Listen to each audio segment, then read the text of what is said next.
त्र्यम्बकं यजामहे सुगन्धिं पुष्टिवर्धनम् उर्वारुकमिव बन्धनात् मृत्युमुक्षीयमामृतात् कर्पूरगौरं करुणावतारं संसारसारं भुजगेन्द्रहारं सदा वसन्तं हृदयारविन्दे भवं भवानी सहितं नमामि।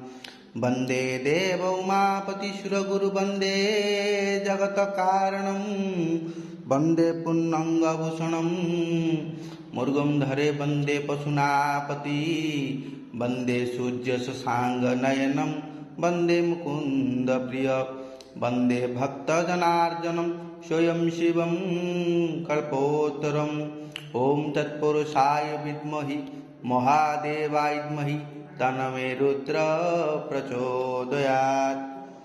शंभो शंकर हर हर नमः शिवाय महाप्रभु नीलकंठेश्वर देवाय नमः। समस्त भक्तमानकर कामना पूर्ण कर महाप्रभु।